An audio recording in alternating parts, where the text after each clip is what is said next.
Hi, this is Tim of the 1916 Company. Welcome and thanks for logging on. If you love this watch, email me, Team Mosso at the1916company.com for purchase pricing and availability questions concerning this watch. And this watch is the Bethune DB28 Tourbillon, a model launched in 2011 and only ever built in a few examples, as you see right here, likely under 3 dozen in the specification that you see on your screen. This is a rare watch and a monster piece. It's not monstrously heavy, though. In sapphire and grade 5 titanium, we can see that Sammy the scale reveals this watch to have a mass of just over 2 ounces. Competitive with the full aluminum and titanium F. Peugeot sports watches. Now it's 42.6 millimeters in diameter. If we take a look at it in profile, it's actually fairly thin at 11.3 millimeters thick. At full extension, these are the long lugs, 58.1 lug to lug.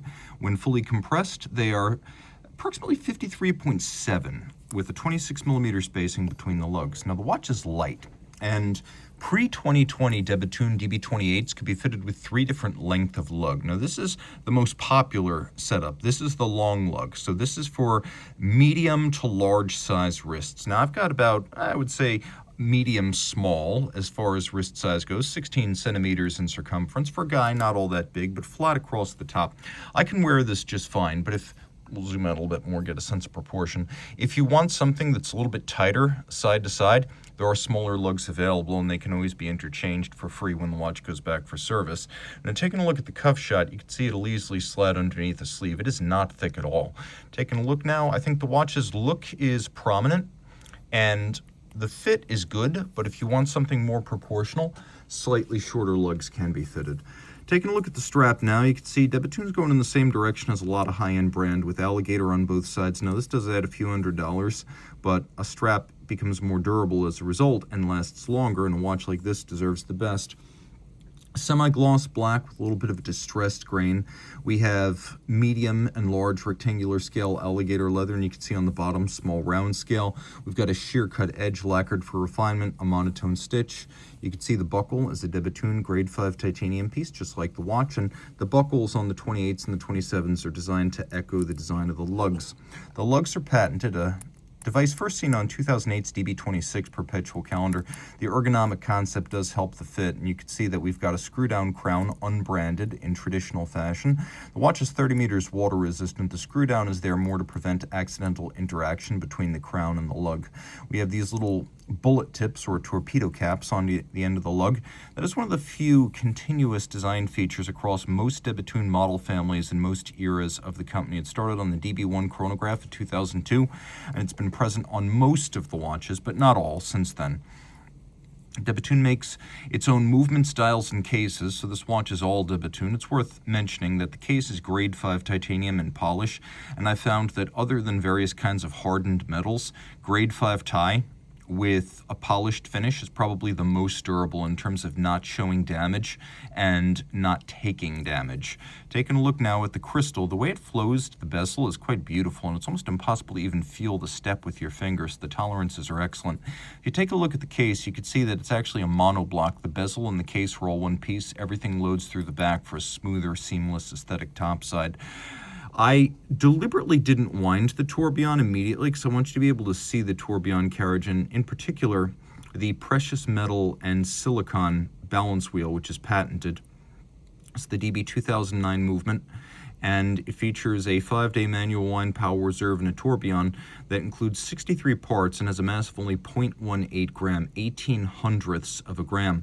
The lightest piece on this tourbillon, which includes white gold, silicon, titanium, and steel, the lightest piece is in the 10,000th of a gram range, and you can see a silicon escape wheel of Bethune's design has been used to reduce the mass, susceptibility to magnetism, and also the need for lubrication. Underneath, there's a mirror polished plate that beautifully reflects light up through the tourbillon assembly. You can see everything here that's blue other than the silicon has been blued by firing, and now we'll fire it up. So I mentioned that we have a couple of patented elements here. The tourbillon design, the balance design, and the hairspring curve all patented. The twin self-adjusting barrels, which cannot accidentally be overwound, that's patented. The floating lugs, that is patented. The money at Bethune goes back into the watches. Now, 90 turns will fully energize this. Again, 5-day power reserve, courtesy of twin barrels. They're actually sapphire lined to reduce their internal friction, but one of the mainsprings is designed to slip, so if you wind it past the 90 turns required to wind the watch fully, you can't damage it. So that's peace of mind if you want to wind it quite quickly, as I like to do. Now, what you'll see here is that not only is this a high-frequency escapement operating at 36,000 vibrations per hour, 10 beats per second like a Zenith El Primero, but it is a 30-second tourbillon that moves at twice the speed of a conventional wristwatch tourbillon, so 2 circuits per minute. We will now fire it up, get everything going. Now you can see the blazing speed of this oscillator, and also the different components and materials used. You can see that the bridge for the escape wheel is itself made of silicon. This is the world's lightest tourbillon cage, and a Bethune tourbillon chronometry is taken seriously. In general, they're designed to run no worse than plus 0.3 to plus 1 second per day, and they should not be losing any time. The dial has quite a bit of depth. Outboard, you can see there's a blackened track surrounded by polished titanium spheres that act as the individual hour markers. You can see we've got a polished and blackened deltoid style bridge with pure polished and beveled metal on the sides. The anglage at the edge is quite high grade. You can see that the screw heads are all been polished, and that we have very subtle but present solarization on the barrel covers. They're a little bit hard to see here. And then you could see striped Côte de Bethune on the base plate. You can really see the different planes of this dial with blackened and skeletonized modified Breguet style hands. They have a little bit of polish as well for a nice contrast against the dial base. It's actually an easy watch to read. The decoration is not given short shrift. It is quite sophisticated, layered, and coherent. Everything works as a whole. Not much to see on the case back other than the fact that there just aren't a whole lot of these.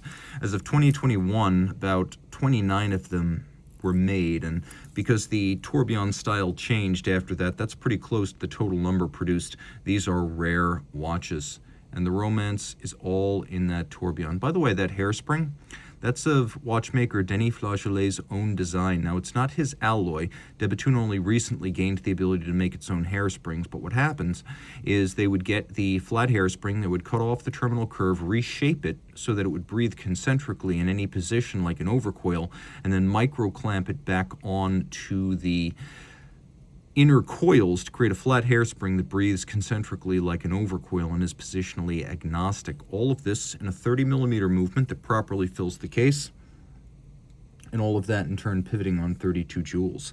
If you love this watch, reach out to Team Mosso at the1916company.com for purchase, pricing, and availability questions.